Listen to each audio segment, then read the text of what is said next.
Hello दोस्तों, मैं हूं श्रुति। आज मैं आपके लिए लेकर आई हूं शीज़ 1 का एपिसोड नंबर 16 इन हिंदी।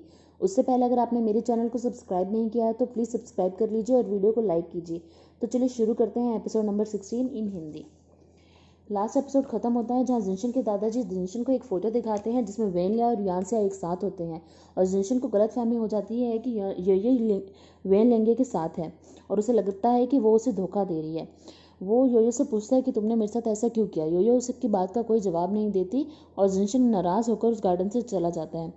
योयो गार्डन में बैठकर सोच रही होती है कि इतनी ही देर में वह यानसिया को फ़ोन लगाती है और यानसिया से कहती है कि तुमने मुझे बताया नहीं कि तुम वेनलेंगे के साथ ही। यानसिया कहती है इससे क्या ही फ़र्क पड़ता है। ये कहती है कि तुम अभी वापस आ जाओ और आकर जिनशन और जिनशन के दादाजी को ये बात क्लियर कर दो कि उस फोटो में मैं नहीं तुम थी और हम दोनों सगी बहनें और हमारी शक्ल आपस में मिलती है। यानसिया कहती है कि हम तुम्हें क्या लगता है कि क्या हमने पहले कोशिश नहीं की होगी। हमने बहुत कोशिश की थी पर तुम जानते हो कि जिनशन के दादाजी कैसे हैं। वो माने ही नहीं और हमें अलग करने की कोशिश की। ये कहते हैं कि क्या सोसाइटी उनके तरीके से चलेगी। तुम्हें आकर बताना चाहिए कि तुम आपस में प्यार करते हो और तुम आपस में शादी करोगे। यानसिया कहते हैं कि हमने बहुत कोशिश की थी पर जिनशन के दादाजी माने ही नहीं थे। तो आखिरकार हमें यही फैसला करना पड़ा कि मैं छुप जाती हूँ ताकि मेरी शादी जिनशन से ना हो सके। पर मुझे नहीं पता था कि पापा तुम्हें ढूंढ लेंगे और मेरी जगह तुम्हें जिनशन से शादी करने के लिए मजबूर कर देंगे। ये सब मेरी गलती है, मुझे माफ़ कर दो। तानसेन ये से कहती है कि कभी कभी मुझे तो तुमसे चिढ़ होने लगती है। मुझे बहुत बुरा लगता है कि मम्मी तुम्हें अपने साथ ले गई और मुझे नहीं लेके गई। अगर मम्मी मुझे भी अपने साथ ले जाती तो मैं भी तुम्हारी तरह जीना सीख जाती। मैं भी सीख पाती कि अपने तरीके से कैसे जिया जाता है। वो योयो से कहती है कि योयो मुझ पर विश्वास रखो, मैंने जो कहा था मैं वही करूँगी, मैं वापस ज़रूर आऊँगी। ये कहते हैं कि अगर तुम अब वापस आई तो अब तुम्हें इस चीज़ की बहुत बड़ी कीमत चुकानी पड़ेगी।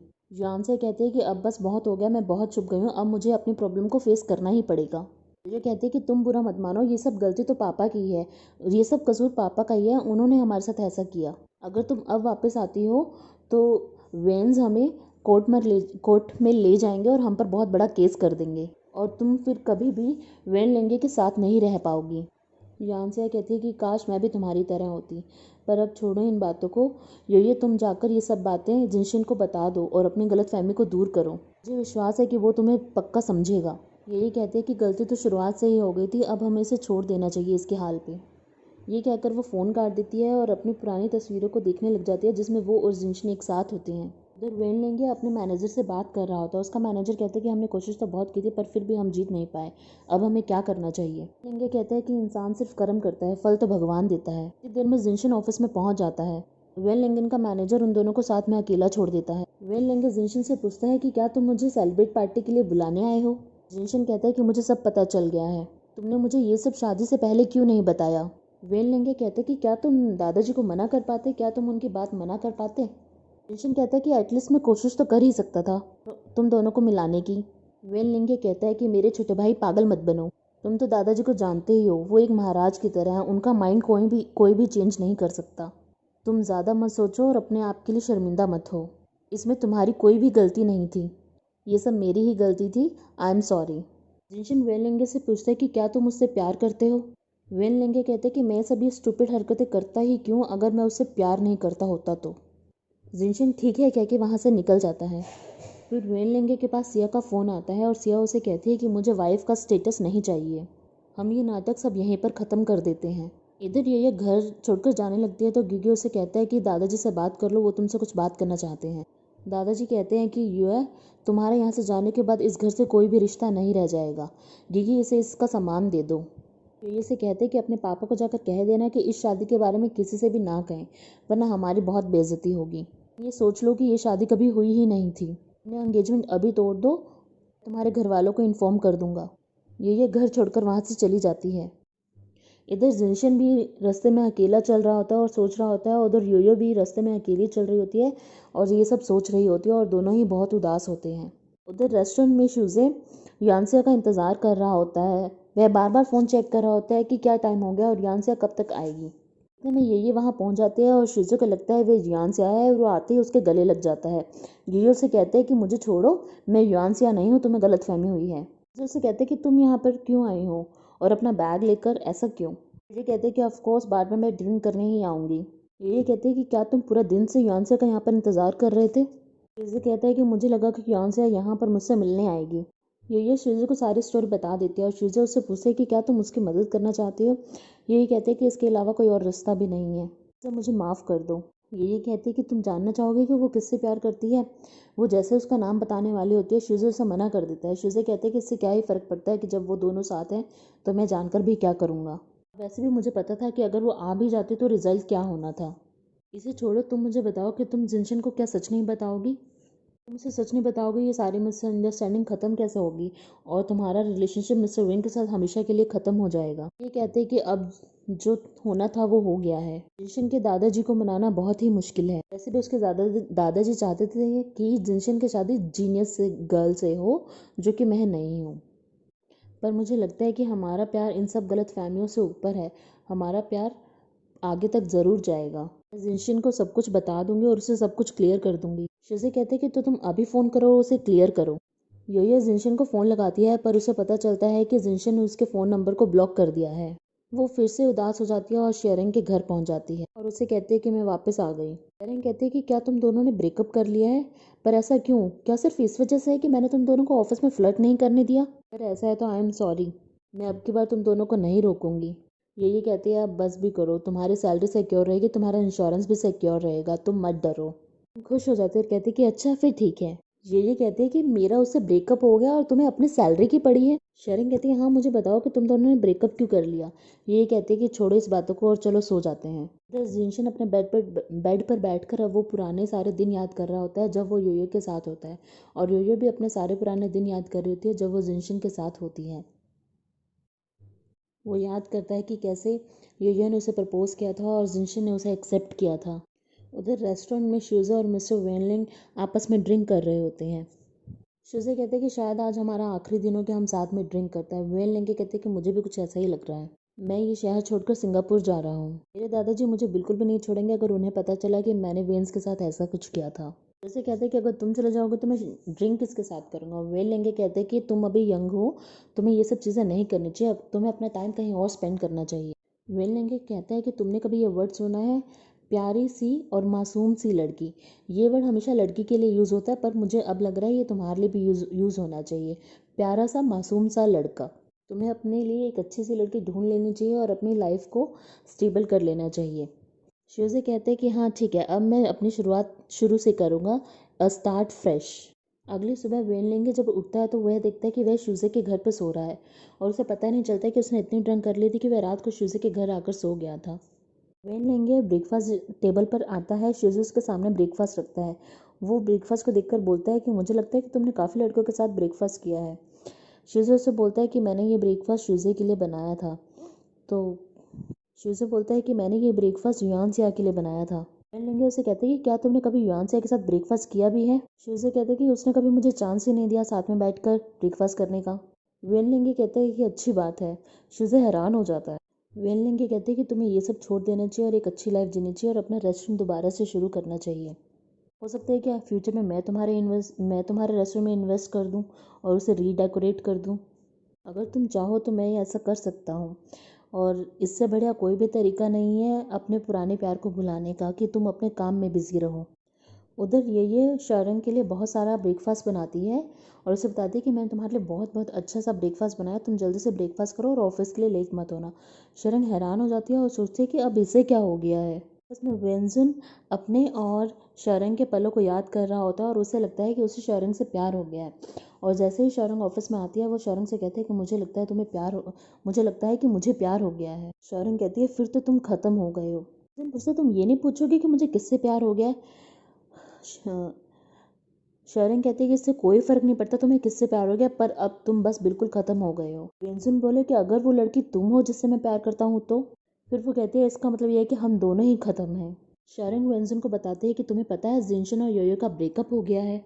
वेंजुन कहते हैं कि ये तुम क्या कह रही हो। इतने में ही जिनशन वेंजुन को आवाज़ लगाता है। जिनशन वेंजुन को कुछ मीटिंग्स अटेंड करने के लिए बोलता है और कुछ फाइल्स लाने के लिए बोलता है।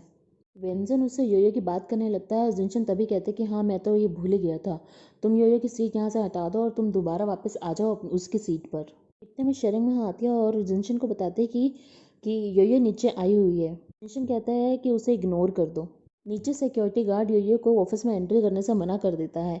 योयो कहती है कि मैं कल तक तो अंदर आ सकती थी, आज तो मैं अंदर नहीं आने दे रहे। गार्ड कहता है कि मुझे कहा गया है कि तुम्हें अंदर ना आने दिया जाए, मुझे माफ़ कर दीजिए। ये कहती है कि मैं तुमसे रिक्वेस्ट करती हूँ कि प्लीज़ मुझे अंदर जाने दो, मुझे ये लंच पकड़ाना है वेंजन को, प्लीज़ मुझे अंदर जाने दो। इतने में व्यंजन वहाँ आ जाता है और वो ये से कहता है ये लंच मुझे दे दो और तुम चली जाओ, क्योंकि जिनशन तुम्हारा चेहरा नहीं देखना चाहते। ये उदास होकर वहाँ से चली जाती है और इधर व्यंजन जिनशन को आकर वो लंच देता है जो ये जिनशन के लिए लेकर आई थी, पर जिनशन उसे खाने से मना कर देता है। पर ये नहीं मानती और उसे हर बार नया नया लंच भेजती रहती है और ये और जिनशन बार बार मना करता रहता है। विंसन कहता है कि तुम दोनों की जोड़ी आपस में बहुत अच्छी थी, तुम्हें दोबारा सोचना चाहिए। जिनशन कहते हैं कि तुम यहाँ से चले जाओ और मुझे अपना काम करने दो। जिनशन ये कि लाए हुए सभी लंच बॉक्सेस को बाहर फेंकने के लिए बोल देता है। उधर ये एक रेस्टोरेंट में अपने पापा से मिलती है। उसके पापा बोलते हैं कि क्या तुम्हारी यानसिया से बात हुई थी?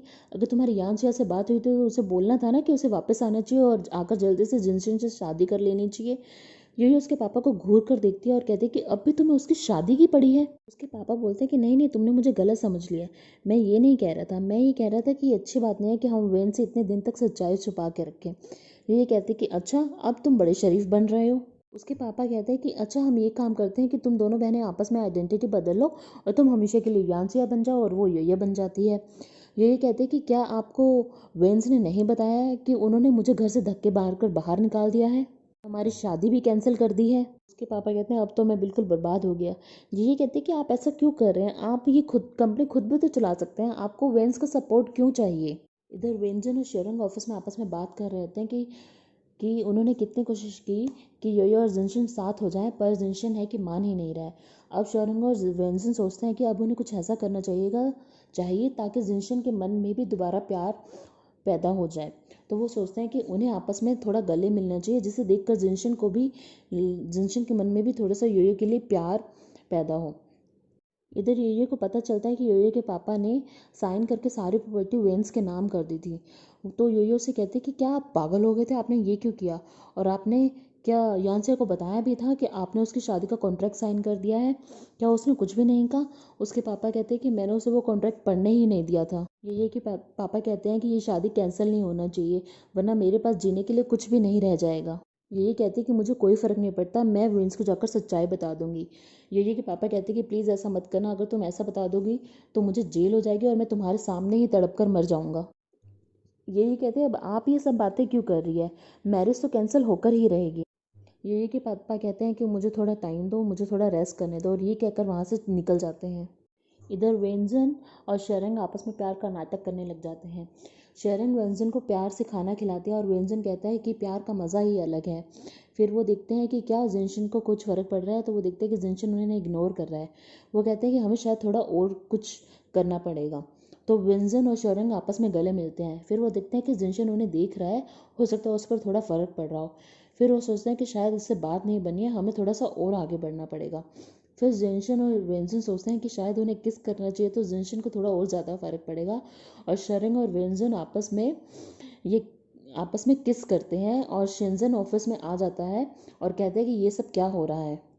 जिनशन शेरंग को कहता है कि ये यहाँ से चले गए, अब तुम भी यहाँ से चली जाओ। जिनशन ये कहकर वापस चला जाता है।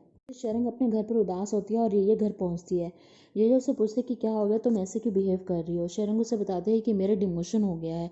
ये कहती है कि क्या ऐसा क्यों हुआ? ये कहती है कि क्या ये सब मेरी वजह से हुआ कि मैं उसे रोज़ लंच भेजती थी? शेरंग कहती है कि नहीं, इसमें तुम्हारी कोई गलती नहीं है, गलती ये है कि तुम जिसे भेज रही थी वो सही इंसान नहीं है। ये सब वेंजिनशेन ये सब बहुत ही काम के कीड़े हैं, इन्हें सिर्फ काम चाहिए, इन्हें इमोशन से कोई फ़र्क नहीं पड़ता। ये कहते हैं कि मुझे लगता है कि उसे बहुत ही ज़्यादा दुख हुआ है। शेरंग कहते हैं कि तुमने ऐसा क्या किया है कि उसे इतना ज़्यादा दुख हो रहा है, मुझे भी बताओ। ये कहते हैं कि ये सब बहुत ही ज़्यादा कॉम्प्लिकेटेड है, मैं तुम्हें भी नहीं समझा पाऊंगी। शेरंग कहते हैं कि इसका मतलब है कि तुमने उसके साथ चीटिंग की है, तुमने उसे धोखा दिया है। ये कहते हैं कि अपनी बकवास बंद करो, मैं उसे सब कुछ एक्सप्लेन कर दूंगी, बस एक बार वो थोड़ा सा शांत हो जाए, अभी वो बहुत ज़्यादा गुस्से में है। शेरंग कहते हैं कि फिर अब तुम क्या करोगी? ये कहते हैं कि मेरे पास आइडिया है, मैं अपना रेस्टोरेंट खोलूँगी। शेरिंग कहते हैं ये तो बहुत ही अच्छी आइडिया है, तुम्हें ये ज़रूर करना चाहिए। ये कहते हैं कि हाँ मुझे पता है कि मेरी कुकिंग भी अच्छी है और फिर हम बहुत सारी शॉप्स यहाँ पर खोल लेंगे जैसे जैसे हमारा काम बढ़ता जाएगा। शेरिंग कहते हैं ये तो बहुत ही अच्छी बात है, क्या तुम्हारे पास पैसे हैं ये सब करने के लिए? ये कहते हैं कि पैसे तो नहीं है। शेरिंग फिर उदास हो जाती, कहती कि फिर तो तुम सपना ही देख रही हो। ये कहते हैं कि हम पैसों का इंतज़ाम भी कर लेंगे, हम इसके बारे में कुछ सोचते हैं, और ड्रामा यहीं ख़त्म हो जाता है। दोस्तों अगर आपको मेरी वीडियो पसंद आई हो तो प्लीज़ इसे लाइक कीजिएगा और मेरे चैनल को सब्सक्राइब कीजिएगा। Thank you very